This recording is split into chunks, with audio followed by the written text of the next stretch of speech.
Thank you, Lord, for this wonderful day we have gathered in your name. परमेश्वर को धन्यवाद देते हैं आज के सुंदर दिन के लिए जहाँ पे हम इकट्ठे हुए हैं। It is great privilege to come to your presence, Lord. बहुत ही सौभाग्य की बात है कि हम आपकी उपस्थिति में आ सकते हैं प्रभु।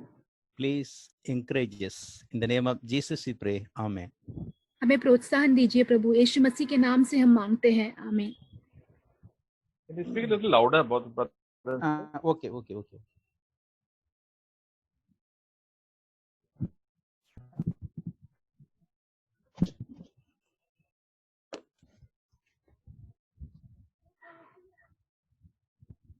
Acts chapter प्रेरितों के काम 24. 24 अध्याय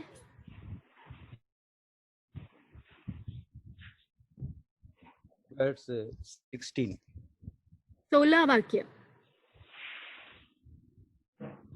This being so, myself always strive to a conscience without offense toward God and man. यहाँ पे यूँ लिखा है, इससे मैं आप भी यत्न करता हूँ कि परमेश्वर की और मनुष्यों की ओर मेरा विवेक सदा निर्दोष रहे। In other version, I says, I always take pains to have a clear conscience before God and men. दूसरी परिभाषा में यूँ लिखा, सामने और मनुष्य के सामने एक अच्छा विवेक रखने की हमेशा दर्द में रहता हूँ। So Paul says he was taking pain to keep his conscience clear. Brother, can you be little louder? Yeah. Hello? Now okay. Yes, brother. Paul was taking pain to keep his conscience clear. तो प्रेरित पौलुस जो है बहुत ही दुख उठा रहा था ताकि वो अपने विवेक को सबके सामने निर्दोष रख पाए। We may do so many good things, we may speak good things, but what about our conscience? हम बहुत सारे अच्छे काम कर सकते हैं, बहुत सारे अच्छी बातें बोल सकते हैं, परंतु हमारे विवेक के विषय में क्या? Conscience never sleeps. जो हमारा विवेक है वो कदापि सोता नहीं। It will always give us a guilty feeling if we do wrong. वो हमेशा हमें दोष लगाते रहेगा अगर हमने कुछ गलती की हो तो। So if it will not keep silence. वो कदापि चुपचाप नहीं बैठा रहता है।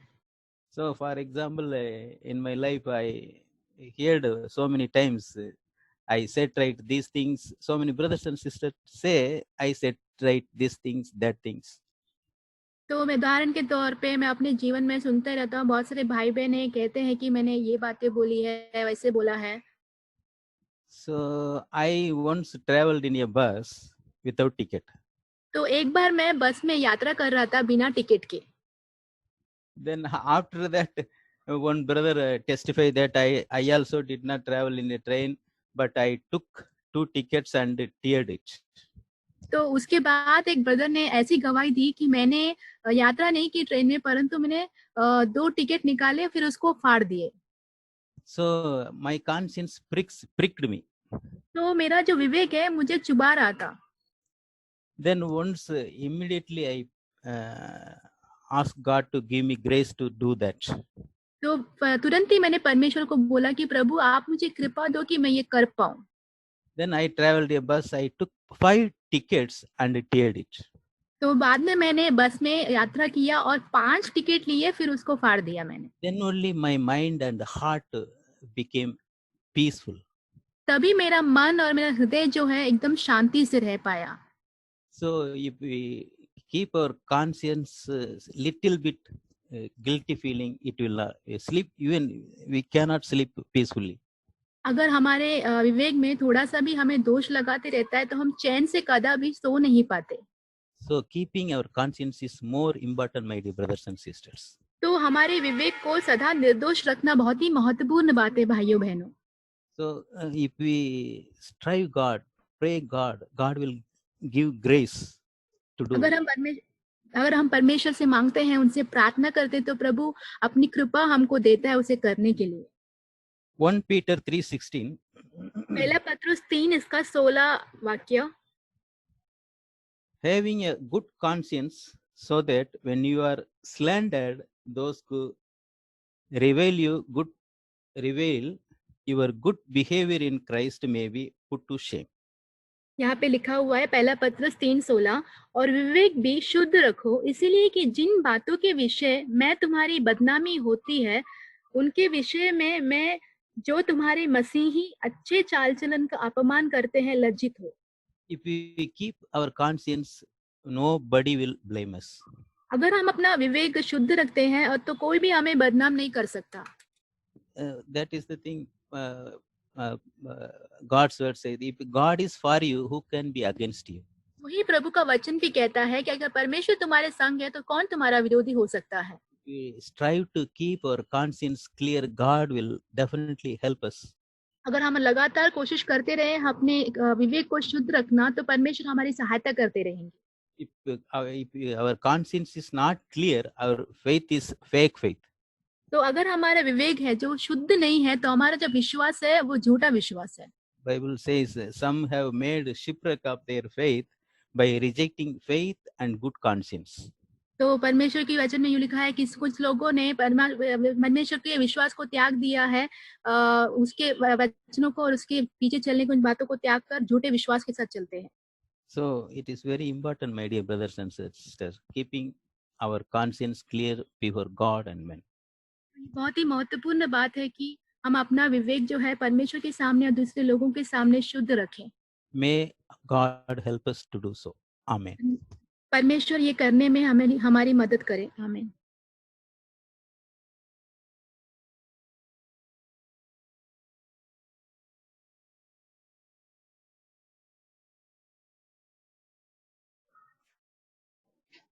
Hello. Yes, brother. Yeah, I just want to share from the verse from Revelation chapter 12 verse 9. मैं बात करना चाहूंगा प्रकाशित वाक्य 12वां अध्याय उसका 9वां वचन। It is mentioned the deceiver of whole world. यहाँ में लिखा हुआ है पृथ्वी भर को भरमाने वाला आत्मा। And also we read in 2 Corinthians 11 verse 3. Here also the Eve was deceived by the serpent, that is a Satan. तो दूसरा कुरिन्थी 11 उसके 3 में भी हम देखते हैं हव्वा जो है, जो सांप है, जो पुराना शैतान है, उससे भरमाया गया था। So here the number one, the deceiver is devil and the Satan. तो शैतान है सबसे बड़ा भरमाने वाली व्यक्ति है। So then yesterday also we read another one deceiver, that is lust is a deceiver. We read in Ephesians chapter 4 verse 22. जैसे हमने एफिसियों की किताब 4 उसके 22 में पढ़ा, जो लालसा है वो भी हमें धोखा देती है। So these are the second deceiver, that is what I understand. मैं समझता हूँ कि यही है हमारे दूसरा धोखे देने वाला, मैं समझता हूँ। So and also we read in the verse in several places, our heart is a deceiver. तो दूसरे हर एक वचनों में हम पढ़ते हैं हमारा हृदय जो है हमें धोखा देने वाला है। We read in Jeremiah chapter 17 verse 9. हम यिर्मयाह की किताब 17 उसके 9 वाक्य में पढ़ते हैं। So and also I read 1 Peter chapter 3 verse 10. That also it's mentioned that our speech also will deceiving us. तो जो दूसरे एक वचन में यूं पढ़ते हैं कि जो हमारी बातें हैं वो भी हमें धोखा देती है। And finally we will deceive ourselves if I am thinking somebody. अगर आखिरी में हम खुद को भी धोखा देते हैं अगर किसी चीज के बारे में, दूसरों के बारे में सोचते हैं। So finally these all the deception, but still God can help us. आखिरी में हम देखते हैं ये सारे धोखे देने वाली चीजें होने के बावजूद भी परमेश्वर हमारी सहायता कर सकता है। But in one place God also is allowing to get deceived. तो एक जगह पे यूं लिखा हुआ है कि परमेश्वर खुद आप भी हमें भरमाता है। We read 2 Thessalonians chapter 2 10 and 10 to 12. दूसरी तेसलोनी 2 अध्याय 10 से 12 वाक्य में यूं लिखा है, He will use every kind of evil deception to fool those on their way to destruction, because they refuse to love and accept the truth that would save them. So God will cause them to be greatly deceived, and they will believe the lies. Then they will be condemned for enjoying evil rather than believing the truth. दूसरा थिस्सलुनी दूसरा अध्याय उसका 10, 11, 12 वाक्य। और नाश होने वालों के लिए अधर्म के सब प्रकार के धोखे के साथ होगा, क्योंकि उन्होंने सत्य के प्रेम को ग्रहण नहीं किया जिससे उनका उद्धार होता, और इसी कारण परमेश्वर उनमें एक भटका देने वाली सामर्थ को भेजेगा ताकि वे झूठ की प्रतीति करें, और जितने लोग सत्य की प्रतीति नहीं करते वरन अधर्म से प्रसन्न होते हैं, सब दंड पाए। So here we can be deceived by God. So there are several things we can mention. तो यहाँ पे लिखा है, जैसे हम देखते हैं हम परमेश्वर के द्वारा भी भरमाए जा सकते हैं। So what I am not really born again, but God is allowing me that I already born again. तो मैं वास्तविक में नया जन्म नहीं पाया हूँ, परंतु परमेश्वर मुझे अनुमति देता है कि मैं नया जन्म पाऊं। So I am living honestly, or I am living sinless, or I am living blameless. So we are thinking like that, but actually we are not living in that level. अगर हम सोचते हैं हम बिना दोष के भी एकदम ईमानदार होके रहते हैं, ऐसे हम सोचते हैं, परंतु सचमुच ऐसे एक अवस्था में, एक स्थिति में सचमुच हम नहीं रहते। And really I am not getting the Holy Spirit, the power of the Holy Spirit, but God is allowing me to think that I already received the Holy Spirit. तो सच में ऐसा होता है कि पवित्र आत्मा का जो अभिषेक है हमारे ऊपर नहीं आता, परंतु परमेश्वर ये अनुमति देता है हमें सोचने के लिए कि हाँ हमारे ऊपर परमेश्वर की आत्मा है। So what we received, we read in several places, so many people are deceiving us. तो हम बहुत सारे विषयों में देखते हैं बहुत सारे लोग जो है हमें धोखा देते हैं। But here God itself getting deceived. तो यहाँ पे हम देखते हैं परमेश्वर खुद ही हमें भरमाता है। So the reason is because we read in chapter verse 10, because we don't have a love of in the truth would save them. उसका कारण यही है जो हम 10 वाक्य की दूसरी पंक्ति में पढ़ते हैं, क्योंकि उन्होंने सत्य के प्रेम को ग्रहण नहीं किया जिससे उनका उद्धार होता। The first thing is the truth about me. तो पहली बात है मेरी जो सच्चाई है वो। So if it is God telling me that, yeah, the Holy Spirit is telling me about myself, I have to repent, I have to confess my sin, I have to reconcile also. तो अगर पवित्र आत्मा मुझसे कहता है मेरे पापों के बारे में, तुझे मुझे क्या करना है, मुझे तुरंत ही कबूल करना है, उसमें से मन फिराना है, उसे छोड़ देना है। No, if I am not denying, no, I am right, I have done correct. If I am not accepting the truth, then God will allow me deceive. अगर मैं यूं कहता हूँ कि हाँ ये जो है गलत है, मैं सही हूँ, तो परमेश्वर हमें ये करता है कि हमें भटका देता है उन बातों में। The second thing is we have to save from all the hidden sin. दूसरी बात यह है कि हमारे सारे गुप्त पापों से हमें मुक्त होना है। So we can decide to that I have to get victory over the anger. तो मुझे निर्णय लेना है कि मुझे गुस्से के ऊपर काबू पाना है। Because if I am getting angry, I will lose my testimony. So that I want to have a victory over in the anger. अगर मैं गुस्सा होता हूँ तो मेरी गवाही को मैं खो देता हूँ, इसीलिए मुझे अपने गुस्से के ऊपर जय पाना बहुत ही जरूरी है। So that I want to, whatever the outside sin, I want to get victory over. But what about the inner thing? अगर मैं सोचता हूँ कि मेरे बाहरी चीजों के ऊपर मैं जय पाऊँ, तो मेरे अंदर की जो बातें उसका क्या फिर? So this is what God is teaching, that you have to accept the truth about myself, and I have to get the victory over all the hidden sin, unknown sin. तो परमेश्वर इसलिए कहता है कि तुम अपने जो सच्चाई है उसे मान लो, और जो भी तुम्हारे गुप्त पाप है जिसको किसी को पता ही नहीं है, उन पापों के ऊपर तुम्हें जय पाना है। Then God will definitely help us to get out or victory over or escape from all the deception. फिर परमेश्वर हमारी सहायता करेंगे सारी जो धोखा देने वाली बातों से बचने के लिए। And God mentioned, keep on speaking about one verse, James chapter 3 verse 1. याकूब की पत्री 3:1 में परमेश्वर कहते हैं, My brethren, let not many of you become teachers, knowing that we will receive a stricter judgment. यहाँ पे यूं लिखा है, याकूब की पत्री 3 अध्याय 1 वाक्य, हे मेरे भाइयों, तुम में से बहुत उपदेशक ना बने, क्योंकि जानते हो कि हम उपदेशक और भी दोषी ठहरेंगे। So if I'm preaching, if I'm sharing, if I'm not my life that level, definitely I will get the severe judgment in me. So this is the word more troubling, more getting fear on this verse. तो मैं देखता हूँ कि यहाँ पे अगर मैं उपदेश देता हूँ जो कि मेरे जीवन की सच्चाई वो नहीं है, मैं कुछ और ही करता हूँ, तो उसकी वजह से मुझे बहुत ही दोषी ठहराया जाएगा परमेश्वर के सामने। उसमें मुझे हमेशा दर्द के साथ होना चाहिए, भय के साथ होना चाहिए। So until unless if I have not asked me, so I should not share the word. That is my. But I can give the testimony about myself. तो मैं सोचता हूँ कि जब तक परमेश्वर हमसे बातें नहीं करते तब तक हम उपदेश नहीं दे सकते, परंतु हम अपनी गवाही जरूर दे सकते हैं। So that's why we have the elders and we have elder brothers and they're responsible for us to preach and teach everything.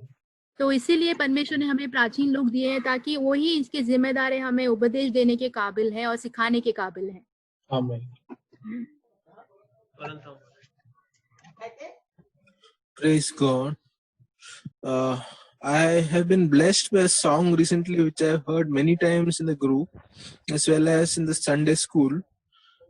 It is this song called as Tum Jagat Ki Jyoti Ho.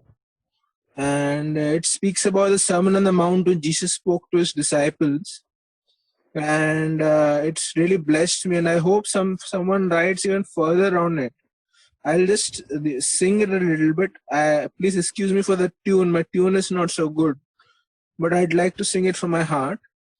तुम जगत की ज्योति हो, तुम धरा के नमक भी हो, तुम जगत की ज्योति हो, तुम धरा के नमक भी हो, तुमको पैदा इसलिए किया, तुमको जीवन इसलिए मिला, उसकी मर्जी कर सको सदा, तुम जगत की ज्योति हो, तुम धरा के नमक भी हो, वो नगर जो बस शिखर पर छिपता ही नहीं किसी की नजर, तुम्हारे भले काम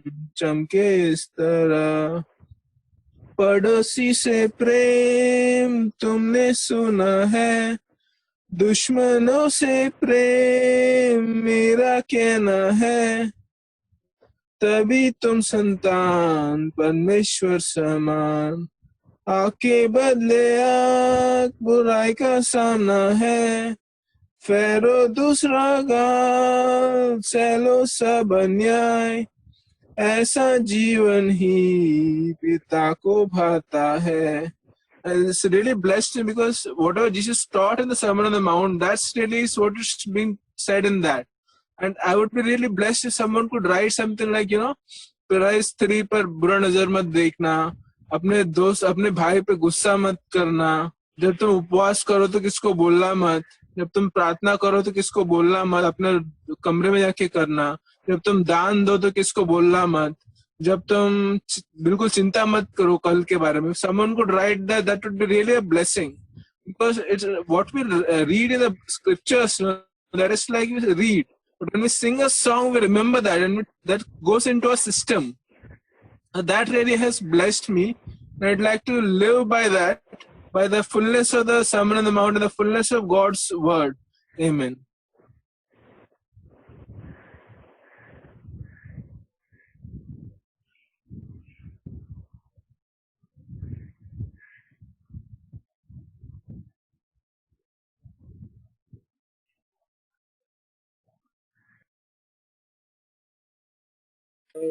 मैं परमेश्वर का धन्यवाद देता हूँ. परमेश्वर ने हफ्ते में बहुत सारी बातों से आशीषित किया, तो उसमें मैं कुछ शेयर करना चाहूँगा. God always encourage me. God always encourage me. I love you in spite of troubles and toil and sickness. परमेश्वर ने मुझे बहुत ही एनकरेज करते हैं पवित्र आत्मा कि मैं तुमसे प्रेम करता हूँ, इवन तुम्हारे जीवन में समस्या है, ट्रायल्स है, सिकनेस है, but still I love you, I never leave you. Philippians 3:20 वचन है। तो वो वचन से मुझे इनकरेज किया कि always praise God, thankful to God, always joyful because Jesus Christ is coming soon. Always प्रभु यीशु का बात जोते रहो। तो I have to fear God every day because God told me that if you are not alert, God can come anytime. So God encouraged me, must fear God and careful the way you live. No one knows my heart when I sing. जब भी मैं गीत singing का गाता हूँ तो वो heart में, सोल में गाते रहता है। No one knows, but through that I can give glory to God, that is hidden. तो this does only holy spirit. तो आई थैंकफुल टू गॉड। जैसे एक सॉन्ग गाते ना, there's a Harlem believer meeting over there. तो unbeliever उसमें mention किया, unbeliever want be there, मतलब जो लोग अविश्वासी नहीं रहेंगे, लेकिन ऑल जो विश्वासी है और जो प्रभु के लोग हैं, जो गॉडली है, वो सब वहाँ पे मिलेंगे। तो दूसरा एक मैथ्यू चैप्टर 11:28 में वचन जो कहता है कि come to me I will give you rest, come to me and learn from me, I am humble and gentle. तो ये मुझे ये स्क्रिप्चर जो बहुत इनकरेज करता है हार्ड टाइम में, डिस्करेजमेंट में, डिस्ट्रेस में एंड डिफिकल्टीज में, और समटाइम थिंकिंग कंफ्यूजन में। तो ये सब चीजों में भी गॉड हमको इनकरेज करता है कि come to me, learn from me, because Jesus Christ our Lord is gone through all the tribulation, all temptation, all the toil because my sake. सब दुख से गए इसलिए कि हम पिता से मिला दे, और हम पिता की संगति में, तो प्रभु यीशु हमेशा पिता के साथ हर दिन चलते रहते थे, हर एक दुख में, हर एक तंगी से। तो उस दुख में भी मैं जा सकता हूँ परमेश्वर को मैं पिता बुला सकता हूँ। परमेश्वर कैसे, हे पिता आप जो स्वर्ग में है, आपकी स्तुति हो, आप पवित्र है। तो through God has given a wonderful opportunity to fellowship our father, and God always encouraged me ready to forgive others. Matthew chapter 6:14-15 we know that. Yeah, that scripture really every day remind me, always forgive others. If you not forgive the sins of man, God will not forgive you. तो ये scripture मुझे always encourage करता है, always, because एक और scripture है love your enemies. तो ये दो स्क्रिप्चर जो है मेरे माइंड में बहुत जीवन में बहुत चलता रहता है। तो उससे मालूम पड़ता है कि क्योंकि इससे मैं विक्ट्री पाऊँ, जिससे कि फिर मेरा लोगों के प्रति रिश्ता जो है, कॉन्शियस जो है, विवेक जो अच्छा रहे। So I can work with God, pure conscience. And और भी परमेश्वर ने मुझे encourage किया, think about word of God, meditate and day and night. Hebrews chapter 9:27 कहता है कि I have once a man die, I have to give account of judgment. So I have to be careful of my words, my eyes. We have to be not to be lust other and things of this world, and admire the things of this world, and anything in this world that will lead me astray from the God. So I must careful in my secret type also. Whenever the temptation, that's why I spend so many time in the night with God, so I could not fall in temptation. I beat the devil by the power of Holy Spirit and pray and thankful to God and praising God. So last verse, एक और वचन है Matthew chapter 24:42 में हम जानते हैं, प्रभु यीशु कहते हैं कि जागते रहो क्योंकि प्रभु का दिन कब आ जाएगा तुम नहीं जानते हो। तो Jesus Christ can come anytime. We have to be, I have to be ready every day, every area, thoughts, life, our inner life, and every that Hindi में बात कर लीजिए। हाँ, हिंदी में बात करो। हाँ, परमेश्वर जो है मुझे हमेशा प्रोत्साहन देते हैं कि तुम जागते रहो और तैयार रहो, क्योंकि मैं चौकस रहो, क्योंकि मैं उस घड़ी, तुम सोचते भी नहीं उस घड़ी में आ जाऊंगा। तो और एक वचन है, वी नो दैट, हम जानते हैं कि नोहा के बारे में। तो परमेश्वर बताते हैं कि जैसे नूह के दिन था वैसे ही मसीह का आना होगा। जैसे मैं अभी जहाँ बैठा हूँ इस समय, नोहा के समय में पूरा पानी था, तो अभी प्रभु का दिन भी उसी समय आ जाएगा जब हम नहीं सोचते। अदर पीपल, दूसरे लोग तैयार नहीं रहेंगे, दूसरे लोग नहीं थिंकिंग, वो सोचेंगे कौन आएगा, कोई नहीं आएगा, दे विल मजाक उड़ाएंगे, उनको अपनी इच्छा से जिएंगे। लेकिन मुझे प्रभु इंकरेज करते हैं, ऑलवेज तैयार रहो, दूसरों को, कमजोर लोग को सहायता करो, दूसरों के लिए प्रार्थना करो। परमेश्वर मुझे इंकरेज करते हैं कि ब्रदर सिस्टर के लिए प्रार्थना करो, प्रे फॉर कंट्री, प्रार्थना करो अपने परिवार के लिए कि वो उद्धार पाए, और नेबरहुड के लिए, पड़ोसी के लिए। तो ये सब बातें परमेश्वर मुझे ये हफ्ते बहुत कुछ एनकरेज किया, और मुझे इनकरेज किया कि always repent my sin from the sin, to regret to repent so I can take a image of Christ in my life. आमीन।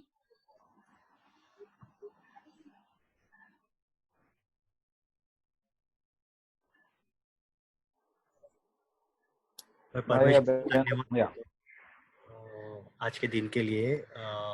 परमेश्वर ने हमें पूरा हफ्ता भर संभाला, आशीष दी, बहुत सारे वचन के द्वारा लास्ट वीक प्रभु ने हमसे बातें की, इसलिए धन्यवाद देता हूँ।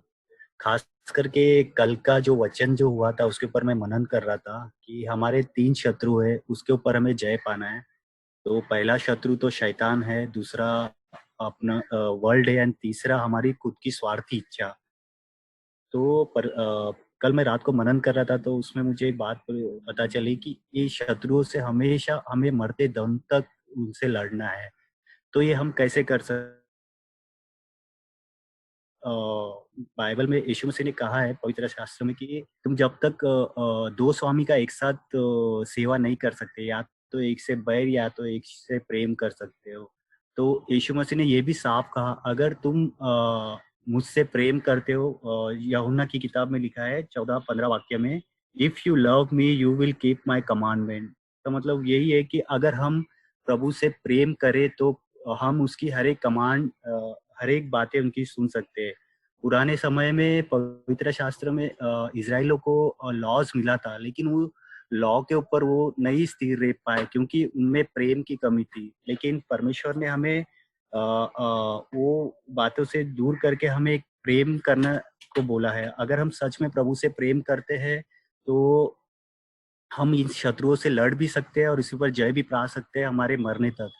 उदाहरण के तौर पे लूंगा कि आज के दिन में देखा जाए तो इन डिफेंस इंडस्ट्री, अगर इंडियन आर्मी या कोई आर्मी यहाँ पे ऐसा देखा जाए, इनको सबसे पहले कहा जाता है अपने देश से प्रेम करो। वो उनके लिए देश में उनकी भक्ति इतनी हो जाती है कि वो अपने देश के लिए मरने को भी तैयार हो जाते हैं। उसी तरह से अगर हम प्रभु यीशु मसीह से भी प्रेम करने के लिए खड़े हो गए तो हम इस शत्रु से लड़के हम जय पा सकते हैं। तो इस वचन के द्वारा प्रभु ने हमसे बातें की, इसलिए धन्यवाद देता हूँ।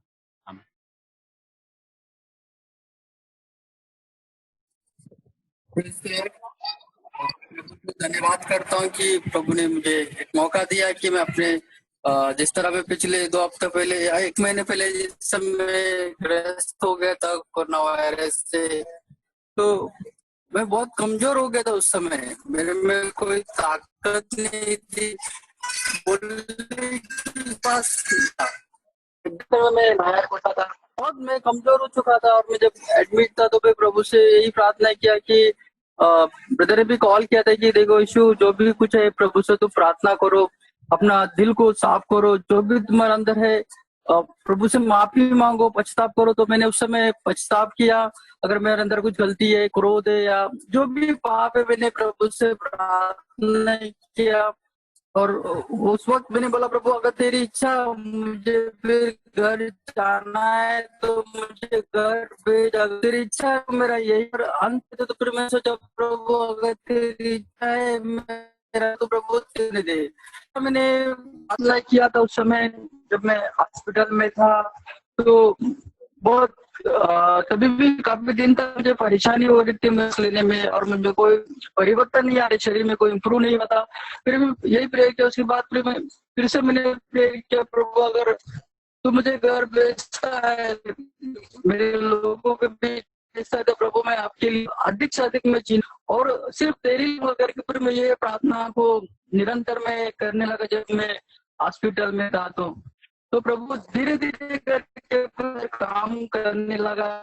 मुझे इसके लिए मैं प्रभु बात करता हूँ। जब मैं हॉस्पिटल में था तो मैं काफी प्रार्थना करने लगा और वचन पढ़ने लगा। फिर उसके बाद ब्रदर का मैसेज मैं सुनने लगा, और मैं निर्णय मेरा पक्का हो कि मैं घर जाऊंगा, सिर्फ मुझे पढ़ना है, मुझे अपने लिए सिर्फ उसकी मचीना है। तो ये मेरा अंदर इससे अंदर एकदम पकड़ लिए।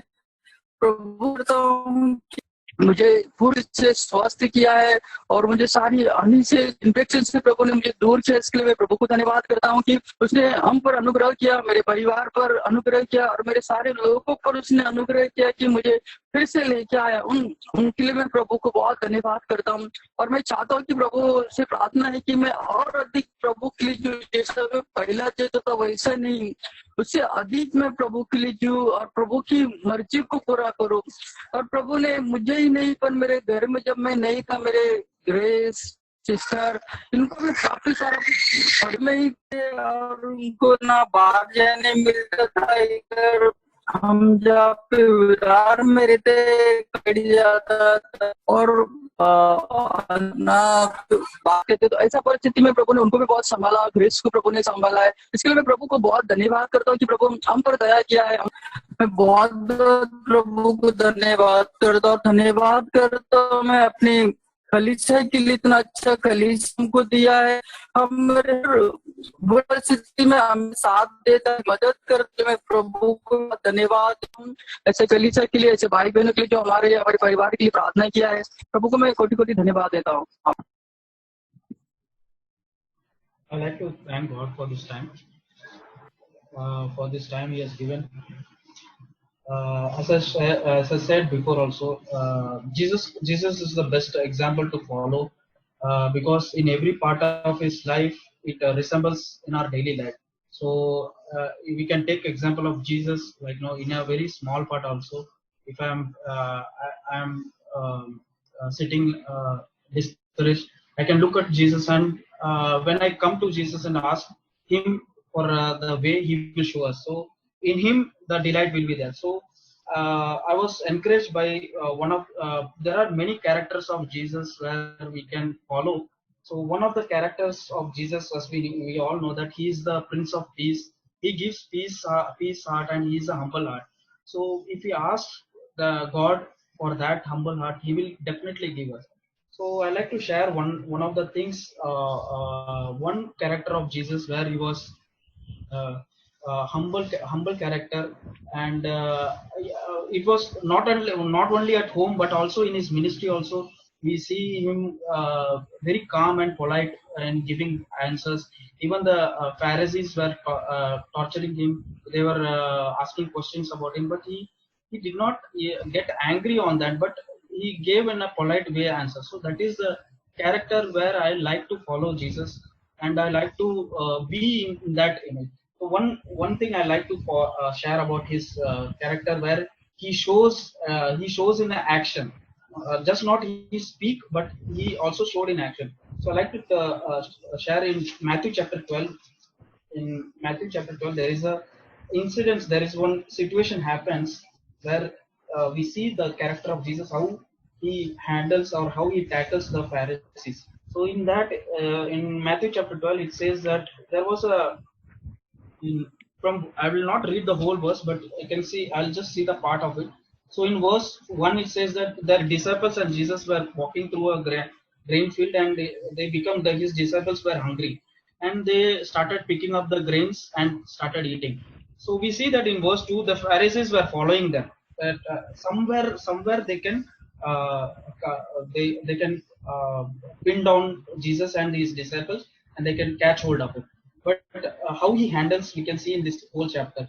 So in second verse, He sees that they say that the disciples were eating the grains and asking, "Look, your disciples do what is not lawful on the Sabbath day." So they questioned Jesus about that was a Sabbath day and they were eating. So how Jesus handles, how Jesus answers that? Have you not read what David when he became hungry and his companions? So that is the answer in 3 and 4. Again, when he goes on, and that matter is settled there. He gives them the answer. Again, he sees that in verse 9, it says that departing from there, he went into their synagogue. So that synagogue is a temple where they used to worship. So they go there inside, and you see that there was a man with a withered hand. That one hand was cut off, and they questioning. And Jesus asking them, is it lawful to eat? Is it lawful to heal on the Sabbath? So Jesus healed them, and that the man hand was cut off, and he again joined that hand. And again the Pharisees were following to the synagogue, and he asked them that whether it is lawful on healing the on the Sabbath day. So he says that in 11 verse 11 he says that, yeah, what a man is there among you has a sheep, and if it falls into a pit on the Sabbath, will you not hold it and lift it up? So that is a beautiful answer he gave in a very so that they can also understand, and they will not question him back also. So it was a very polite way, and he answers them. So in 13 you see that he stretched out his hand, and his hand became normal. But in verse 14 he says that, but the Pharisees went out and conspired against him as to how might they destroy him. So this is what in our practical life, you see in our practical life also, there might be people around us, might be our neighbor, might be in our office, might be in our family also. There might be some situation where people are against us because we are the follower of Jesus, and Satan will tempt us to fall into their trick or into their trap. But what we have to do is we can follow Jesus as what we see here, how he very nicely and very calmly he handled that situation, not getting angry, not telling any against them in a proper word. So that is how I learned that one of the Jesus character is like, whenever we are in a situation that somebody is conspiring us, it might be in a church also, it might be in our workplace also, but if we follow Christ, if we follow his image, and if we follow his way, we will definitely have a way, and God will deliver us. So what God has promised us, there is one verse in chapter Psalms chapter 106, Psalms chapter 106, how God will deliver us. 106 in verse 32 and 33. He says that they also provoked him to wrath at the waters. I'm very sorry. It's Psalms chapter 31. Psalms chapter 31, verse 19 and 20. How great is your goodness, which you have stored up for those who fear you, which you have wrought for those who take refuge in you before the sons of man. You hide them in the secret place of your presence from the conspiracies of man. You keep them secretly in a shelter from the strife of tongues. So we see here that if we are a follower of Jesus, God will save us. In verse 20 it says that if you will hide them in the secret place of your presence from the conspiracies of man. So we just need to humble ourselves. We just need to calm ourselves and look into Jesus. Nobody else. There is no need to follow anyone. Only Jesus. So he is our best example to follow. So this is how God will deliver us from the conspiracies or from any trouble wherever we are. He is the deliverer from all the conspiracies or all the situation where when we are in that. There is no need to discourage about it. So one last verse, we see that if you are angry, see the flesh, as I said, as we heard yesterday, spirit and the flesh are the one who conflict between others. If the spirit is there, then the flesh will come up. If the flesh is there, the spirit will. So there is always conflict. So it is our human nature that we get angry at some situation that it doesn't get control. So that is how we need to ask God to give us the peace and humble heart to control our anger. Jesus also got anger, but it was not the anger of a man. It was of his own nature. So we can't say that is the anger of Jesus, but it was there was an incident in temple where he cast down everyone. He was angry because they were destroying the temple. So he did not got angry. He just cast them away. So that is not the anger. But in our nature, in my flesh, if I take myself, there is a anger in me where I get angry very easily. But how to control that? Only Jesus can do, and only His Spirit can control me. Only if His Spirit is upon me, then I can become like Jesus. One last verse I will share and close. In James chapter 1, it says that for the anger, how we can control the anger. in James chapter 1, verse 19 and 20.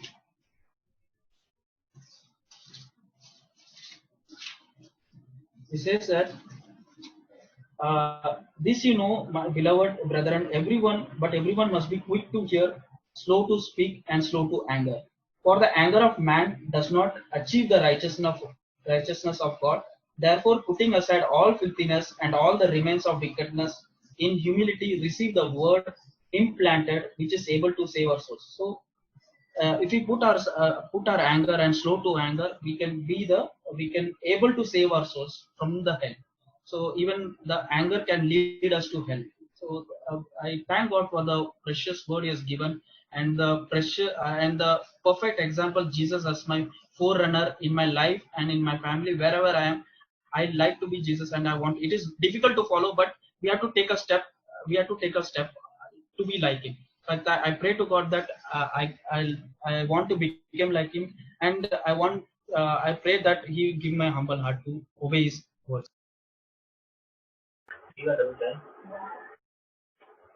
would like to give a small testimony. I will not take much time. I'm trying to make up in 5 minutes. I knew I had a very stupid life. I've been in PhD since last 2014. But as Brother Yesu said, I was in quarantine center and I was affected by coronavirus. For the initial 14 days, I was negative and I was kept quarantined. But in the 12th day, we got to know that. 13 days, we got to know that I am tested positive. But I did not have much of fear. I thought, hello. I did not have much of fear. I don't know why, but I thought everything will be okay. Then all of a sudden, it was said that Prashant, you are tested positive, and then there was a fear in me. Then I was taken to a hospital, it was a quarantine center, and we kept there for a few days. But it was in the last 8 days that I had a not going. And our time of March, I was taking a blanket and I think whereas rest of all had fans switched on. I couldn't even switch on the fan and I slept. So then I was in quarantine at hospital, as Brother Yesu said, I was also give the care. I said now it is done, it's the end of my day. And I was literally very scared. I didn't know what to do. In fact, I called my younger brother and I said, see, I think I have not come back. So please take care after my baby and my wife. And I gave them some instructions. But I was thinking about this word which Brother Radhi said. Once a man dies, there is judgment. And I was thought all my old ways of the way I live. I was thinking about money. I was always wanting to have a good job. I always wanted to buy a house. I always wanted to live a good standard of living. But now I thought, so this all I tell you in the bottom of my hand. And that was the day I think and believe that I now the Jesus. And I was scared. I don't know what to do. And then I said, Lord, I have lived all my life. I've wasted my life doing all this stupid things. I also thought about Brother Yesu. I know he was doing serious things, but I thought he at least lived a righteous life. And I said, I have wasted my life, never done anything to you. Neither I have the right to your word, that I have taken this word of judgment to you, because that was the day fear gripped my heart. And I said, Lord, please give me answer. I'm okay. I will be saved.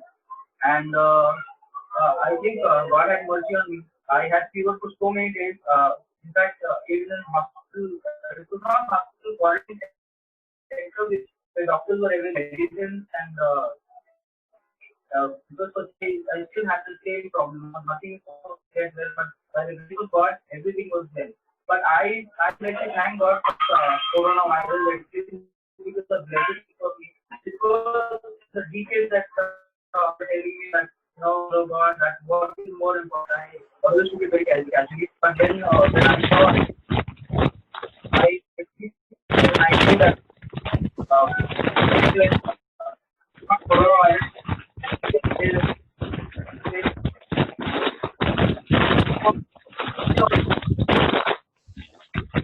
My testimony, we had not now. You can give it later on, probably every end of the year you get this opportunity. But then I was sure that I don't know about tomorrow. I may die. God told me that please go and do it. And I always get help to give the testimony of what about me. I am such a stupid person and people will think, oh, what? But then I had got this verse, I was in Galatians chapter 2 verse 20. I have been crucified with Christ and I no longer live, but Christ who lives in me. Now it doesn't bother me what people think or what somebody thinks. I know that God has given me this opportunity and I shall not keep quiet as a brave man who was healed, who went on saying that God healed me. Likewise, I am not, God said that why do you want to look at others? Why do you want to think about what people are thinking?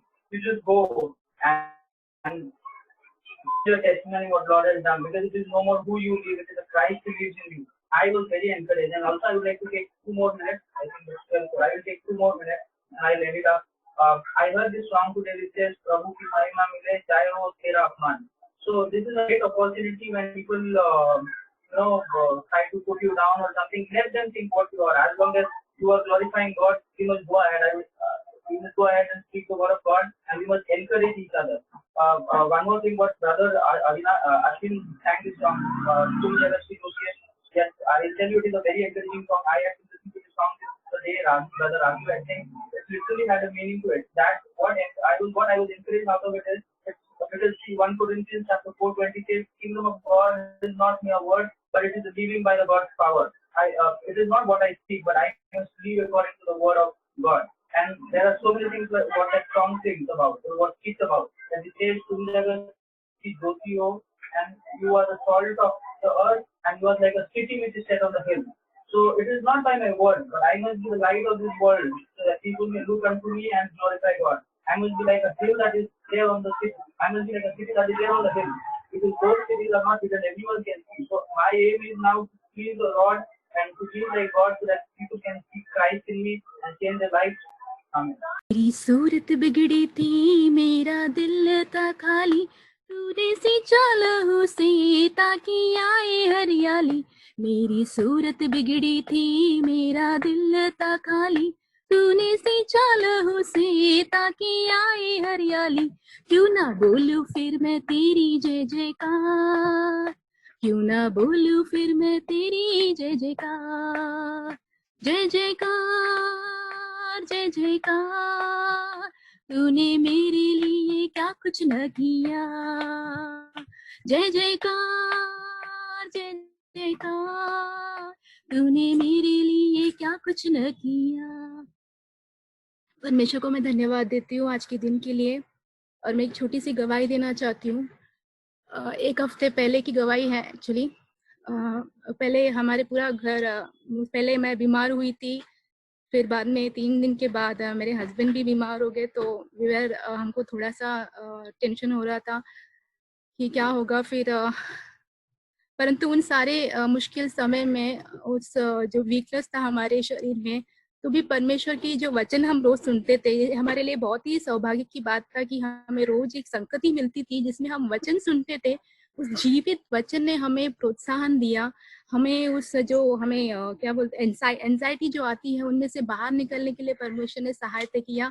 और हमारे सारे भाई बहनों के प्रार्थना के द्वारा परमेश्वर ने हमारे पूरे परिवार को संभाला, चंगा किया, और हम अभी बिल्कुल ठीक है, इसलिए परमेश्वर को धन्यवाद देते हैं। तीसरा, मेरे बेटे को भी थोड़ा सा वो भी बीमार हो गया था, तो थोड़ा और टेंशन बढ़ गया था, परंतु परमेश्वर के वचनों के द्वारा, उसकी जीवित वचन जो हमारे जीवन में कार्य करता है, हर रोज जो हमें सुनने को मिलता है, उसके द्वारा परमेश्वर ने हमें खड़ा रखा, हिम्मत दिया, इसलिए परमेश्वर को मैं बहुत बहुत धन्यवाद देती हूँ। हमारे शरीर में अपने सामर्थ से परमेश्वर ने भरा, इसलिए परमेश्वर को धन्यवाद देती हूँ। और एक बात है कि ऐसे इन समयों में मुझे ऐसा फील हुआ कि जो समस्याएं कभी आती है हमारे जीवन में, वो एक तरफ से वो अच्छा होता है, क्योंकि उससे पता चलता है कि हमारा जो नींव है वो चट्टान पे हमने बनाया है, परमेश्वर के जो भक्ति का जो नींव, या तो फिर हमारा जो है रेत के ऊपर है जो कि डूबता जाता है। तो समस्या आने से, आंधी तूफान जब भी हमारे जीवन में आता है, तो हमें समझ में आता है सच में हम रुक पाते हैं परमेश्वर के वचन के द्वारा, या हम गिर जाते हैं, पूरी तरह से निराशा में, डिप्रेशन में चले जाते हैं। तो मैं परमेश्वर को धन्यवाद देती हूँ। परमेश्वर हर दिन हमें दृढ़ करता है उसके जीवन के वचन के द्वारा। और एक बात मैं कहना चाहती हूँ, इन दिनों में जो न्यूज़ में काफी 3 महीने से, जब से लॉकडाउन हुआ है तब से न्यूज़ में आते रहते हैं बहुत सारे जो जवान लोग हैं, अभिनेता जो भी है, सुसाइड करते हैं, डिप्रेशन में चले जाते हैं, इसके लिए सुसाइड करते हैं।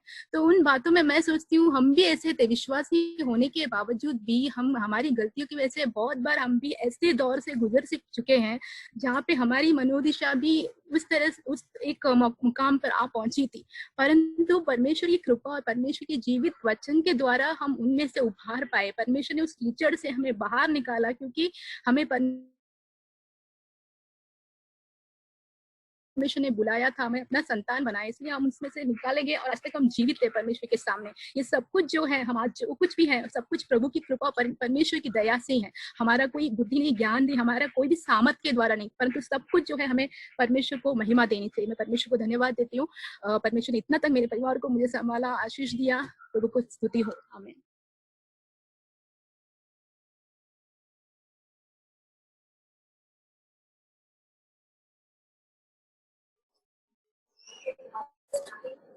Hallelujah. Praise the Lord. Praise the Lord, all brothers and sisters. This is the first time I'm testifying in this congregation, so I introduce myself. I'm Sudeep Mukherjee from Bhusawal. Beg your pardon, sir, your voice is not clear. Hindi mein baat, can you speak? Yeah, sure. Is my voice clear, sir? Yeah.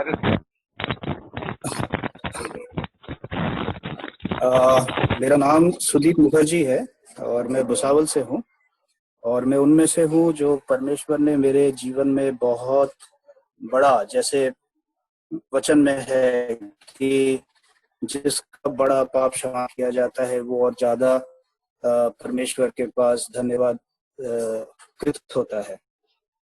उस गवाही मेरी बहुत बड़ी है। मैं लगभग 10 साल से प्रभु में हूँ, बेसिकली हिंदू फैमिली में से हूँ, और परमेश्वर ने मुझे ऐसे परिस्थिति से निकाले हैं कि यहाँ पे कोई उम्मीद नहीं थी मुझ में जीवन रहने का, फिजिकली भी मतलब वास्तविक रूप में भी, और उसने मुझे ये मौका दिया कि मैं इटर्नल लाइफ पाऊँ, कि मैं अनंत काल का जीवन पाऊँ।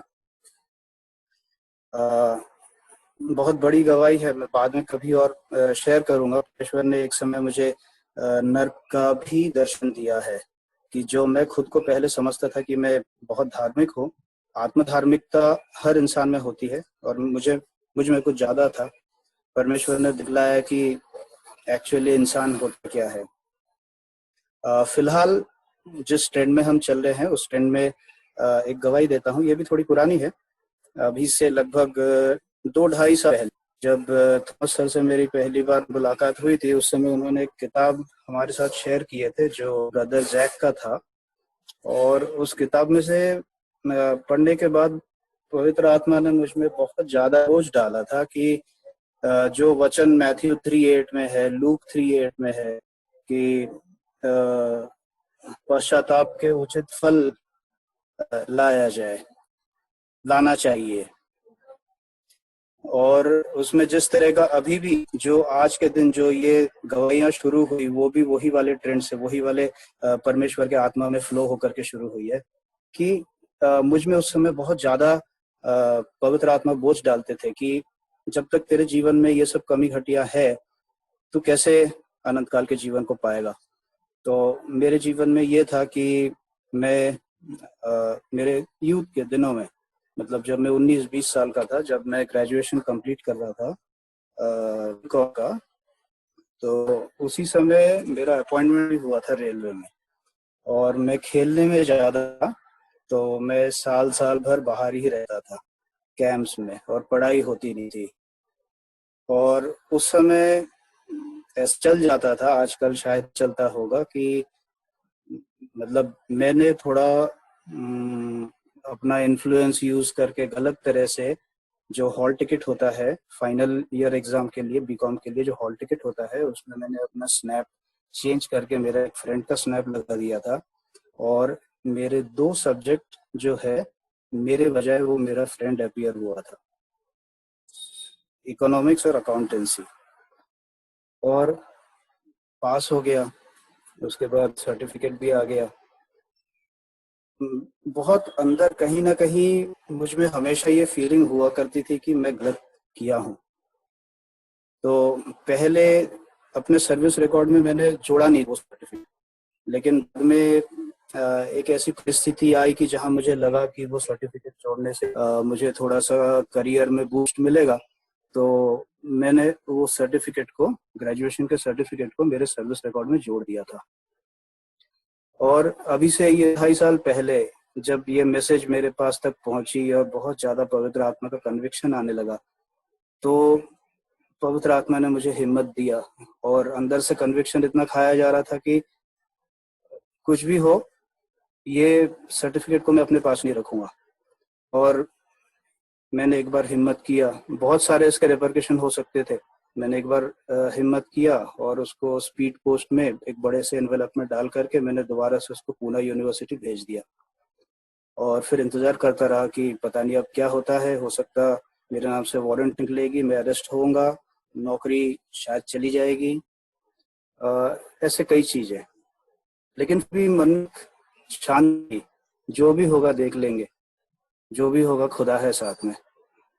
तो बहुत दिन बाद फिर यूनिवर्सिटी से एक मेरा समन आया कि आपको ऐसे ऐसे दिन में, पहले एक फोन कॉल आया, तो फोन कॉल में तो बहुत पोलाइटली बात किए और एक क्या पोस्ट है शायद वहाँ पे डिप्टी रजिस्टर या को रजिस्ट्रार ऐसे कुछ है, उन्होंने फोन किए कॉमर्स फैकल्टी के, उन्होंने फोन किए कि आपने ऐसा ऐसा किया है, सर्टिफिकेट वापस करे है, आपको पूना यूनिवर्सिटी आना पड़ेगा। एक तय दिन में उन्होंने मुझे बुलाया और मैं फेस तो करना ही था, मैं बहुत डरता हुआ गया और जा करके पता नहीं क्या मतलब उसका वो होगा, उसका अंजाम होगा। अच्छा, मैंने घर पे भी नहीं बताया था, लेकिन जब पूना जाने की बारी आई तब मैंने अपने पत्नी को बताया कि ऐसा ऐसा हुआ और मैं आ रहा हूँ इस कारण से। तो जाने के बाद उन्होंने रूम में हमको बिठाया और उसके बाद फिर रजिस्टर, मतलब मैंने सोचा था कि वो कुछ डांटेंगे, फटकारेंगे और मैं चुपचाप सुनूंगा, अपनी गलती को मानूंगा। उनके हाथ में मैं था कि आपको जो सलूक करना करो। और बहुत सरप्राइज था मैं कि वो बहुत पोलाइटली बात कर रहे थे और मेरे को सर सर करके वो एड्रेस कर रहे, बुला रहे। मैं बहुत इसके साथ बोला कि मैं गुनहगार हूँ, आप मुझे सर क्यों बोल रहे, अच्छे जगह पे बिठा रहे। तो वो पहले ही पूछे कि आपको जो है ये कैसे आपके मन में आया कि आपने पहले ऐसे किए तो इतने दिनों तक आपने सरेंडर क्यों नहीं करे, और अभी आप सरेंडर कर रहे हो और आप ये भी लिख रहे हो कि मतलब इसके चलते आपने सर्विस में कोई मतलब एडवांटेज उसकी लिए नहीं हो। मैंने सर्टिफिकेट लगाया जरूर था एसआर में, लेकिन कभी उसके चलते कोई प्रमोशन एक्चुअली परमेश्वर ने मेरे सर्विस में आने ही नहीं दिया। अगर आ गया होता तो शायद वो यूज हो जाता, लेकिन वो यूज नहीं हुआ था। वो मैंने उसमें लिखा भी था कि मैंने इसको यूज तो अभी नहीं करा है और उसके चलते मैंने कोई एडवांटेज लिया नहीं है। तो वो बोले कि यदि आपने एडवांटेज लिए हो और इतने साल बाद आपके मन में कैसे आया कि आप इसको वापस लौटा रहे हो और लौटा रहे हो। तो उसके बाद बोले कि आपको एक मतलब उनका एक वो होता है, ग्रुप होता है, इसमें कोई अगर डिस्प्यूट वाला मामला है, कोई इशू है, तो सारे उनके हेड ऑफ डिपार्टमेंट एक जगह होकर के जो है वो उसके बाद डिसीजन लेते हैं। तो आपको ऐसा एक फेस करना पड़ेगा, एक ऐसा मीटिंग, और वो दोपहर में होगी। मैं बैठा रहा और दोपहर में इकट्ठे हुए, उसमें से कॉमर्स फैकल्टी की जो मेन डीन है उन्हें आने में थोड़ा समय लग गया और वो लगभग 1.5 घंटा और लेट है समय से। तो वो आकर के ही पहले मुझे बोलने लगे आई एम सॉरी लेट हो गया, मैं कुछ काम में रह गया। मैं इतना ताजुब करता कि आप लोग किससे सॉरी मांग रहे हो कि जो आपके सामने गुनहगार बैठा है उसके सामने। तो फिर वो पूछने लगे कि आपने ऐसा क्यों किया, क्या किया। तो मुझे थोड़ा सा मौका मिल गया कि मतलब मैंने अपनी गवाही बताई कि मैंने यीशु मसीह को अपने जीवन में ग्रहण किया और मुझ में ये बोझ आ रहा था, मैं ऐसे रास्ते नहीं चलना चाहता, बदलना चाहता हूँ। और बहुत पोलाइटली बात किए। फिर वही मतलब जो मेरे इसमें रिपरकशन आने को था कि यदि प्रेस अगर इस बात को जान लेता, अगर ये प्रेस तक की बात निकल गई, मतलब उनका ये कहना था कि एक्शन है इसमें प्रेस फल हो जाएगा और आपको जितना नुकसान नॉर्मली होना है उससे बहुत ज्यादा नुकसान हो जाए। तो ऐसे अनसर्टेनिटी के अंदर भी वो मुझे थोड़ा सा डराने भी लगे, और फिर वो साथ में ये भी मेरे को उसकी हल दे, अच्छा तो ऐसा करो, आपका ये लेटर आप ले जाओ, आपका ये सर्टिफिकेट भी आप ले जाओ, आपने तो यूज नहीं करा, आप उसको आपके पास रखो, हमको मालूम है कि आप आगे भी यूज नहीं करोगे। तो हमारे अंदर से वो ये नहीं आया, अंदर से गम नहीं आई, तो हमने बोले नहीं इसको हम वापस तो नहीं ले जाएंगे, आप चाहे तो उसको मेरे सामने फाड़ दीजिए। तो वो बोले कि नहीं हम फाड़ नहीं सकते क्योंकि वो एक डॉक्यूमेंट है हमारे यूनिवर्सिटी का, ऑफिशियल पेपर है, हम उसको नहीं फाड़ सकते। तो मैं बोला ठीक है फिर जो भी होगा मैं उसके लिए तैयार हूँ, मैंने गलती तो करा है। और फिर ऐसे करके कुछ और बातें हुई और मैं आ गया वापस भुसावल। तो से रीड था कि मैंने सिचुएशन फेस किया, आगे भी होगा, मुझे मंजूर होगा, परमेश्वर की मर्जी। और काफी दिन बीत गए, कोई रिस्पांस नहीं था। तो उसके बाद फिर यहाँ पे मैं जहाँ काम करता हूँ DRM ऑफिस में, वहाँ भी मुझे बोझ था कि मैंने अपने सर्विस रिकॉर्ड में उसको लगा छोड़ा हुआ है, अभी भी है, और वो सर्टिफिकेट नहीं होना चाहिए। और मैं भले ही यूनिवर्सिटी में बोल दिया हूँ, लेकिन यहाँ जहाँ मैं नौकरी कर रहा हूँ वहाँ मैंने नहीं बताया। तो एक दिन और परमेश्वर ने मुझे हौसला दिया, पवित्र आत्मा ने, और यहाँ का जो पर्सनल ऑफिसर है, मेन जो होता है डिविजनल पर्सनल ऑफिसर, उनको जाकर के हम मिले और हमने बोल दिया कि ऐसा ऐसा है, मेरे सर्विस रिकॉर्ड में वो सर्टिफिकेट का कॉपी लगी हुई है और मुझे उसको हटाना है, मैंने उसको गलत तरीके से हासिल किया है। तो वो उस समय बोले हाँ ठीक है, पहले तो वो भी बहुत ताजुब हुए, बोले ठीक है निकालेंगे। और फिर उसके बाद से कोई नहीं हुआ। यहाँ पे इंटरव्यू ली जा रही थी मेरी पूना यूनिवर्सिटी में, वहाँ पे वो सारे जो है स्टाफ, उतने सीनियर मेंबर्स सारे ताजुब कर रहे थे कि इस तरह का केस हमारे डीलिंग में पहली बार आई है कि यहाँ पे आके लोग ये करते हैं कि हमको मार्क्स कम मिला, हमारा पेपर रीचेक करा जाए और ऐसे सब चीज, और ऐसा वाला मैटर हमको पता नहीं हम कैसे डील करेंगे। तो बस बार बार मुझे यही पूछा जाता था कि आप इतने साल बाद आप क्यों उसको वापस करना चाह रहे। मैंने उनको वचन से भी बताया, मुझे थोड़ा सा मौका मिला, मैंने शेयर करा उनके साथ, और फिर हम आ गए थे।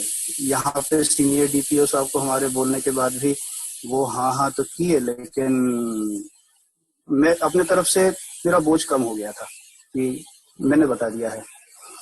और फिर लेकिन ऐसा हुआ कि अभी से कुछ दिनों पहले, कुछ महीनों पहले दोबारा से वो यूनिवर्सिटी से मुझे वापस वही सारे सर्टिफिकेट वगैरह सब वापस कर दिए। बोले कि ये हमारे मतलब इस तरह की, वो कैसा जवाब था मैं नहीं वो कर पा रहा, कॉम्प्रिहेंड कर पा रहा कि इस तरह की डीलिंग हमारे यूनिवर्सिटी में कोई प्रोविजन है नहीं, करके जो है उन्होंने वापस कर दिए। ये सब तो ठीक था, उस समय के लिए कन्विक्शन आया, उस समय के लिए मैंने कर गुजरा जो मुझे परमेश्वर ने अगुवाई दी। लेकिन हमारा जीवन जो है ना, विश्वासी जीवन, वो ऐसा होता है कि हम लगातार यदि वचन में और सत्य में ना बने रहे, तो कोई कितना भी ईमानदारी से कदम रखता हो प्रभु में और भी प्रभु को अच्छे से यदि साथ में संगति ना हो, यदि हम प्रभु के साथ समय ना बिताए, तो हम धीरे धीरे बैकस्लाइड होने ही लगते हैं। इस समय भी कोई अगर हमें या कोई भी विश्वासी को पूछे हमसे कि मूर्ति पूजा करते हो, बोलेंगे बिल्कुल नहीं। जब से हमने प्रभु को जाना, जब से हमने सत्य को जाना, तब से हम मूर्ति पूजा नहीं करते। और पूछे कि आप जादू टोना में हो, तो नहीं, हम तो अभी भी नहीं करते, पहले भी नहीं हम जानते थे, पहले भी नहीं करते थे। लेकिन वचन जो है पहले शमूएल में, जब शाऊल को शमूएल समझाता आकर के, 15 चैप्टर है, 15 चैप्टर का 23 और 24 वर्स।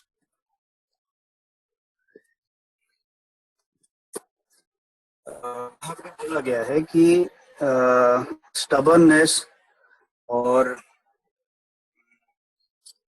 क्या बोलेंगे, स्टबर्ननेस मतलब कीटपन, और कोई इसको हिंदी में पढ़े प्लीज, कोई हिंदी पढ़े।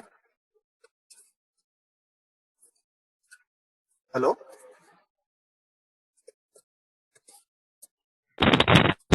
Hello Hindi? वर्ष Oh, you want to read English? वर्ष या बड़ी रीड से हिंदी पे भी बेटा। हिंदी में पढ़िए। First Samuel the 15th chapter 23 and 22 and 23. 22 and 20, 23 and 24, no? 22 and 23. शमूएल ने कहा, यहोवा होम बलियों और मेल बलियों से उतना प्रसन्न होता है कि अपनी बातों के मानने जाने से प्रसन्न होता है। सुन, मानना तो बलि चढ़ाने और कान लगाना मेढ़ों की चर्बी से उत्तम है। देख, बलवा करना और भावी कहने वालों से पूछना एक ही समान पाप है, और हट करना मूर्तों और गृह देवताओं की पूजा के तुल्य है। तूने जो यहोवा की बातों को तुच्छ जाना, इसलिए उन्हें भी तुझे राजा के लिए तुच्छ जाना। हालेलुया। तो यही है कि जब मैं अनाज्ञाकारिता में चलता हूँ तो वो होता है मूर्ति पूजा के बराबर, है ना। Stubbornness is as iniquity as idolatry and rebellion. जब मैं बलवा करता हूँ तो वो विचक्राफ्ट की तरह, वो जादू टोना की तरह मैं करता हूँ काम। तो मैं जब भी संगति से दूर होता हूँ, मैं जब भी प्रार्थना से दूर होने लगता हूँ, तो ये सब चीजें, मतलब मैं क्या भरोसे के साथ, क्या मैं गारंटी के साथ बोल सकता हूँ कि मैं मूर्ति पूजक नहीं हूँ? क्या मैं जादू टोना नहीं करता, मतलब मैं उसके अंदर शामिल नहीं हूँ? बाइबल में लिखा है कि एंगर लीड्स टू मर्डर, ये सॉरी वो इसमें है, डिडाके में है। और गुस्सा ना करो अपने भाई पे। यीशु मसीह आने के बाद नए नियम में जो है वो बार को और ऊंचा कर दिया कि आपको उसकी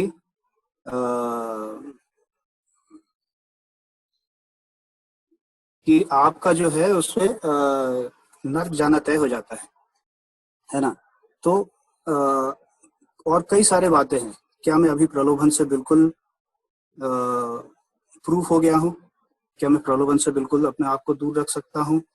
ये सारी चीजें जैसे जैसे परमेश्वर घड़ता जाता है, बनाता जाता है, मैं अभी भी पाता हूँ कि मैं कई मामलों में बहुत बहुत बहुत कम हूँ, लेकिन परमेश्वर बना रहे हैं। और यही है कि मैं कोशिश करता रहूं संगति में रह करके, मैं कोशिश करता रहूं वचन में रह करके, है ना। जैसे बोला गया है कि तुम सिद्ध बनो क्योंकि मैं सिद्ध हूँ। इसका मतलब परफेक्शन पॉसिबल है, सिद्धता पॉसिबल है कि मैं उसमें लगे हूँ, मैं परमेश्वर को खोजूं, मैं परमेश्वर के डर में चलता रहूं, और परमेश्वर मुझे वाकई में उसके इकलौता पुत्र के समान बनाएंगे।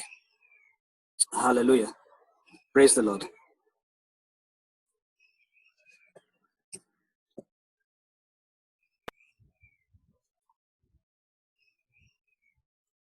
Thank you, sir. Praise the Lord.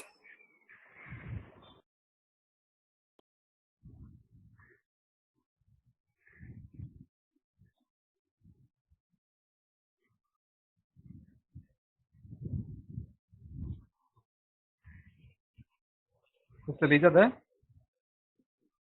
Hello? Yes, brother. Okay. So, anyway, just share a few words for a short time. Now, we always have to see Jesus as our example in everything, in the way we conduct our life. तो हम अपने जीवन शैली जैसे जीते हैं, उसमें यीशु मसीह जो है हमेशा हमारा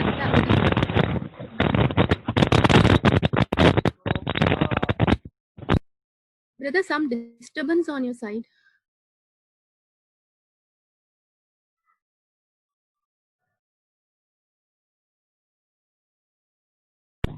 Hello? Hello? Yeah, Hebrews chapter 12. इब्रानी की पत्री 12 अध्याय।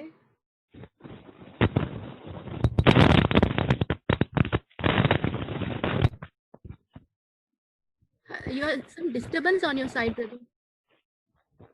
Just wait. It says in verse 2, दूसरे वाक्य में but we have to fix our eyes on Jesus, the author and the perfecter of our faith, who for the joy set before him endured the cross, despising the shame, and has sat down on the right hand of the throne of God. इब्रानी की पत्री 12 अध्याय उसका दूसरा वचन, और विश्वास के कर्ता और सिद्ध करने वाले यीशु की ओर ताकते रहे, जिसने उस आनंद के लिए जो उसके आगे धरा था लज्जा की चिंता न करके क्रूस का दुख सहा और सिंहासन पर परमेश्वर की दाहिने जा बैठा. And it says verse 3 that consider him who endured such hostility by sinners against himself, so that he may not grow weary and lose heart. और तीसरे वाक्य में यूं लिखा है, इसलिए उस पर ध्यान करो जिसने अपने विरोध में पाप इतना वाद विवाद सह लिया कि तुम निराश होकर यहाँ ना छोड़ दो. So we'll see that Jesus is our example when we walk this life on this earth.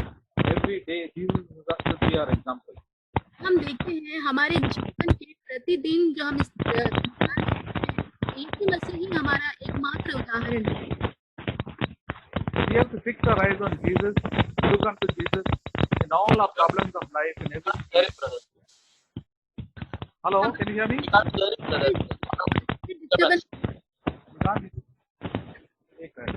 there is a lot of disturbance.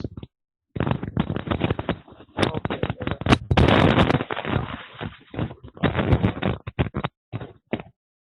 Hello. Yes, brother.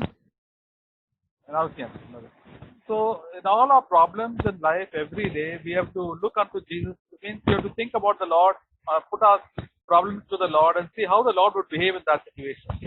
तो हमारे जीवन के हर एक दिन हर एक समस्याओं में हमें यीशु मसीह की ओर देखना और प्रभु के सामने हमारे सारे बातों को रखना, देखना है कि प्रभु उस मामले में किस तरह से व्यवहार करते हैं. Because we have to follow him. He is our example. क्योंकि हमें उनका पीछा करना है, वही हमारे उदाहरण है. We sing the song, I have decided to follow Jesus. हम ये गीत गाते हैं कि मैंने निर्णय लिया है कि मैं यीशु के पीछे चलूंगा. And how can we follow Jesus? हम कैसे यीशु का पीछा कर सकते हैं? Jesus is God, how can I follow him? पर यीशु तो परमेश्वर है, मैं उसका पीछा कैसे कर पाऊंगा? But for that purpose, Jesus came into the world as a human being. इसीलिए यीशु मसीह जो है इंसान के रूप में संसार में आए. And he took our body, our flesh, and he had a flesh like us. तो उनके पास भी हमारे समान ही एक शरीर था. In heaven, he always did the Father's will. तो जो स्वर्ग में जो है उन्होंने अपनी पिता की इच्छा को हमेशा पूरा किया. But when he came into this world as a human being, he had a will of his own. तो इस संसार में जब एक मनुष्य के तौर पे वो आया तो उसकी खुद की इच्छाएं भी थी उसके शरीर में. And he never did his own will. परंतु उन्होंने कदा भी खुद की इच्छा को पूरा नहीं किया. He always prayed to God, and so that he will always do the will of God, and by the Holy Spirit he only did the will of God. उन्होंने हमेशा परमेश्वर से प्रार्थना किया कि वो हमेशा प्रभु की इच्छा को पूरी करे और पवित्र आत्मा के सामर्थ के द्वारा उन्होंने परमेश्वर की इच्छा को पूरा किया. That's why he never sinned even once. इसीलिए उन्होंने कदा भी एक बार भी पाप नहीं किया. That is why he can be an example to each one of us. इसलिए वो हम सभी के लिए. So he has faced every temptation that you and I have faced. तो उन्होंने भी वो सारे संकटों का सामना किया जो हम और आप हर दिन हमारे जीवन में सामना करते हैं.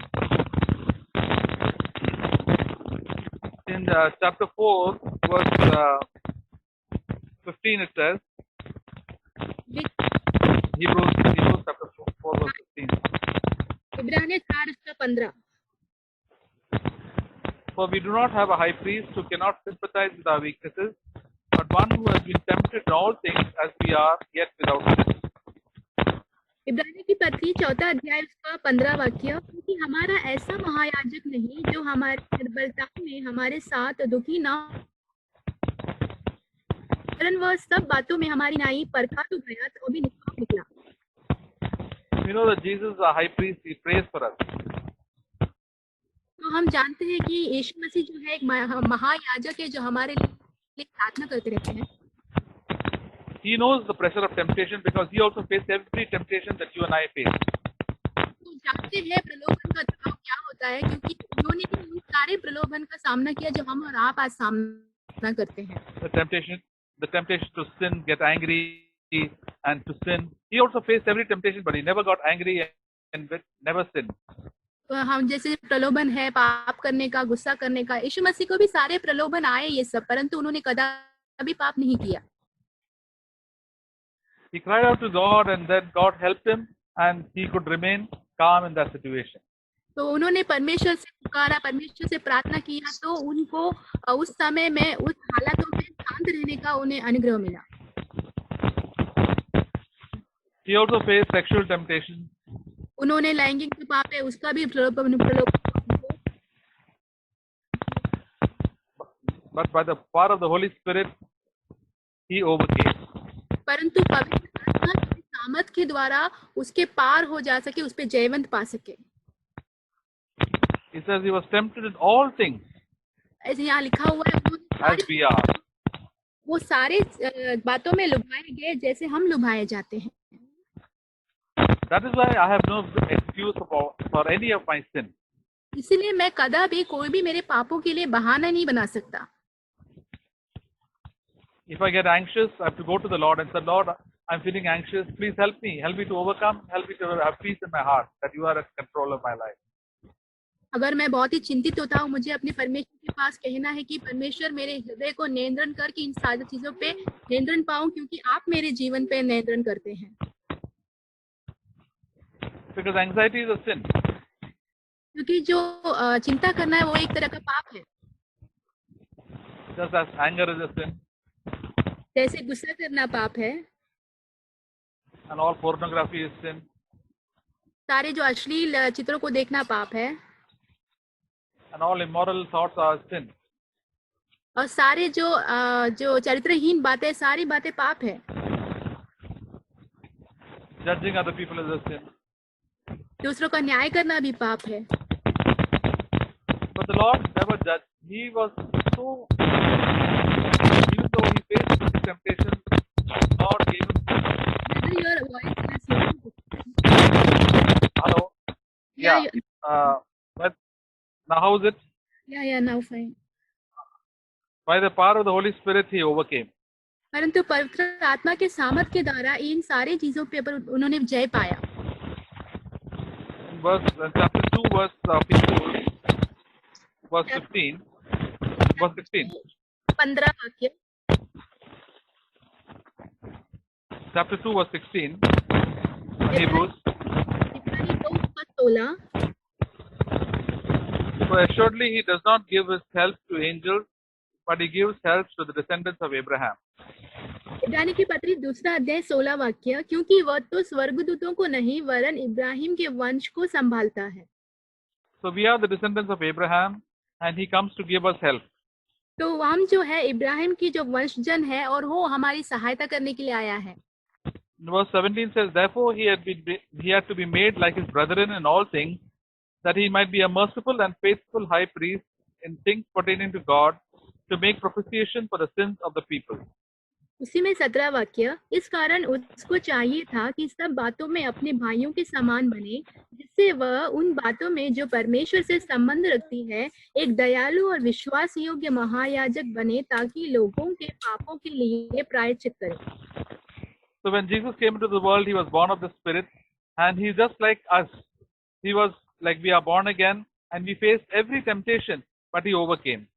तब यीशु मसीह जब इस संसार में आए, वो भी हमारे तरह जब उन्होंने नया जन्म पाया, आत्मा से भरे हुए थे, तो उनको भी सारे प्रलोभन हुआ जो हमें आज जीवन में होते हैं।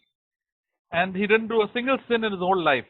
उन्होंने अपने जीवन में एक पाप भी नहीं किया। And that is why he could die on the cross and forgive all our sins, all our secret sins, all the evil that we have done. इसलिए वो क्रूस पर मरे और हमारे सारे पापों को उन्हें क्षमा किया, जो भी हमने गंदे पाप किए हैं। And we know that we have been forgiven our sins because the burden of sin has gone away from our life. We've got a clean conscience. क्यों हम जानते हैं कि परमेश्वर ने हमारे सारे पापों को क्षमा किया? क्योंकि वो पापों का बोझ हमारे जीवन से चला जाता है और हमारे अंदर एक शुद्ध विवेक आ जाता है। And verse 18 says, so since he was tempted in all these things he has suffered, he is able to come to the aid of those who are tempted. 18 वाक्य में, क्योंकि जब उसने परीक्षा की दशा में दुख उठाया तो वह उनकी भी सहायता कर सकता है जिनकी परीक्षा होती है। Jesus Christ has come not only to forgive our past sins, but also help us to overcome every sin as we live in this life.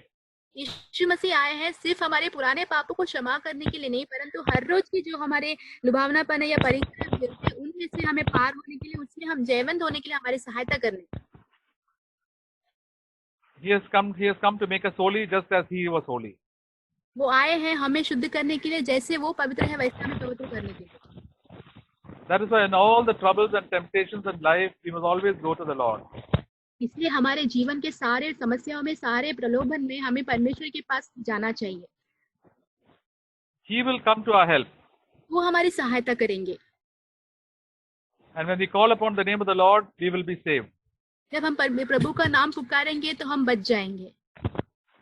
I can be sure that I will be saved from all anger, from all immoral lust. मैं निश्चिंत हो सकता हूँ कि मैं सारे मेरे पापों से, सारे मेरे गुस्सा से, सारे जो लालसा है उसमें से जय पार कर सकता हूँ। All anxiety, सारी चिंताएं, all judging other people, सारे दूसरों को न्याय करने वाली बातें, all for the love of money and desire for the things of this world. सारे पैसों का प्रेम है, संसार की अभिलाषाएं। He has come to save us from these things. यीशु मसीह आए ताकि हमें इन सारी चीजों से हमें बचा पाए। That is his name. His name is Jesus because he will save his people from their sins. इसलिए उनका नाम यीशु मसीह, क्योंकि उन्होंने लोगों को उनके पापों से बचाने के लिए आए। Not only the past sins, but also everyday sins. He's come to save us, means he's come to give us victory over those sins. सिर्फ पुराने पाप नहीं, हमारे जीवन के हर दिन के जो पाप है उसमें उन्होंने हमारी सहायता की। इसका मतलब है कि हमें वो जीवन देने के लिए आया है। In the Old Testament, they could not have victory over sin. पुराने करार में हम देखते हैं लोग अपने पापों में जय नहीं पा सकते थे। They would not kill, they would not commit adultery, but they were defeated by anger and by lust and so many other things. And covetousness. वो हत्या नहीं करते थे और व्यभिचार नहीं करते थे, परंतु उनके जीवन में गुस्सा था और बहुत सारी संसार की लालसा उनके मन में भरी हुई थी।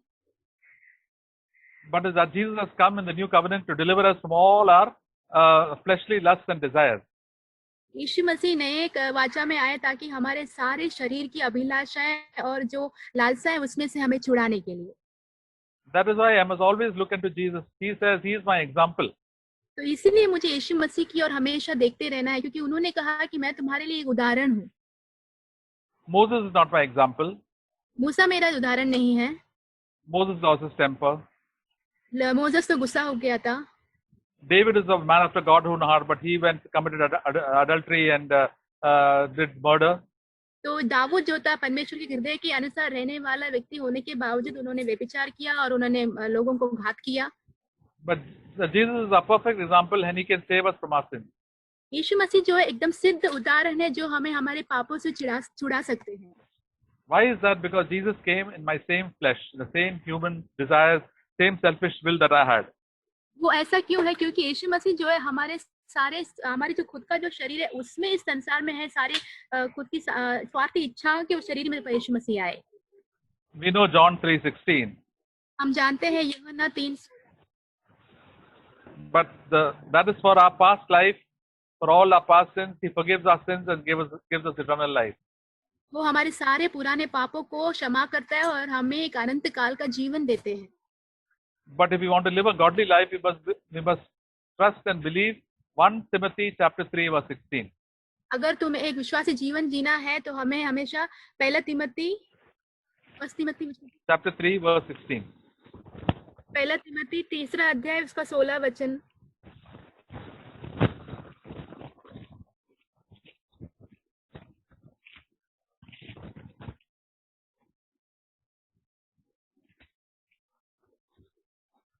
It says, by common confession, great is the mystery of godliness. यहाँ पे लिखा है और इसमें संदेह नहीं कि भक्ति का भेद गंभीर है। So there is a great mystery about living a godly life. तो यहाँ पे लिखा है कि बहुत ही एक निकुट बात, एकदम गुप्त बात है कि एक जीवन जीना रहस्य की बात है।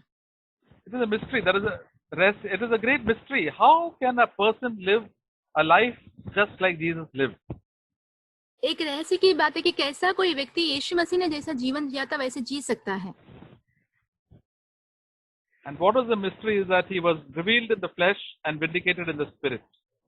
वो रहस्य क्या है? वह जो शरीर में प्रकट हुआ, आत्मा में धर्मी ठहरा। Jesus came and lived with the same self-will and that we had, but he never did his own will. And because he was vindicated by the Spirit, means the Holy Spirit helped him to be victorious. तो यीशु मसीह जो हमारे ही जो शरीर में, जो खुद की इच्छा के शरीर में वो आए, उन्होंने जिया परंतु उन्होंने कदापि पाप नहीं किया, उस पर जयवंत पाया पवित्र आत्मा के सामर्थ के द्वारा। So you and I are facing so much temptations, but we get to thank God that Jesus overcame by the power of the Holy Spirit this self-will. तो हम और आप बहुत सारे प्रलोभन में पड़ जाते हैं, फिर भी हम परमेश्वर को धन्यवाद देते हैं। यीशु मसीह जो है सारे पापों में जयवंत पाया, तो यीशु मसीह के सामर्थ के द्वारा ऐसे हम भी कर सकते हैं। In the Old Testament, they could overcome the world and so many other the devilish forces, but they could never overcome their own selfish will. पुराने करार में हम देखते हैं लोग जो है बहुत सारे बातों दुनिया पे जीत सकते थे, बहुत सारी जो दुष्ट आत्मा है उसको जीत सकते थे, परंतु उनके ऊपर कभी भी उन्होंने जय प्राप्त नहीं किया था। But Jesus did that for us, and now he is our example, and we can follow in his footsteps. यीशु मसीह ने जो है वो किया, उस पे जयवंत पाया, और वो हमारे लिए एक उदाहरण है हमारा जीवन जीने के लिए। And he's opened up a new and living way for us. उन्होंने हमारे लिए एक नया और एक जीवता हुआ राह हमारे लिए तैयार किया है, so that we can follow his footsteps. ताकि हम उसके पच्छिमों पे चल पाए। We can live by the Holy Spirit over all the lusts and desires of our flesh. हम पवित्र आत्मा के द्वारा जीत सकते हैं सारे शरीर की जो इच्छाएं, स्वार्थी लालसाओं से। That is the good news that the Lord Jesus has come to give his children. संदेश है जो यीशु मसीह अपने संतानों को बांटने। We did not be defeated by sin, but we can have victory over sin. हम जो पाप है उससे हारे हुए नहीं रहेंगे, परंतु हम उसके ऊपर जय पाते हैं। So praise God for this time that God has given us. Let us close the meeting in prayer. धन्यवाद देते हैं परमेश्वर ने दिया। Heavenly Father, we thank you, Lord, for the encouragement that you've given us. परमेश्वर आपकी स्तुति करते हैं कि आज हमें जो प्रोत्साहन आपने दिया है। Thank you for sending Jesus to be an example for us. आपको धन्यवाद कि आपने हमारे लिए उदाहरण के तौर पे भेजा, that we can walk as Jesus walked. जैसे यीशु मसीह चले थे, by the power of your Spirit. पवित्र आत्मा के सामर्थ्य के द्वारा। Thank you, Lord. We can put to death all the selfish desires that are there in our own life, and we can overcome. धन्यवाद प्रभु कि हम उन सारी चीजों पर विजय पा सकते हैं, हमारी जो खुद की इच्छाएं, लालसाएं और एक जय का जीवन हम जी सकते हैं। Thank you, Lord. All things are possible for you. धन्यवाद देते हैं प्रभु, सब कुछ आप से संभव है। And all things are possible to those who believe in you. और सब कुछ उनके लिए भी संभव है जो आप पर विश्वास करते हैं। Amen.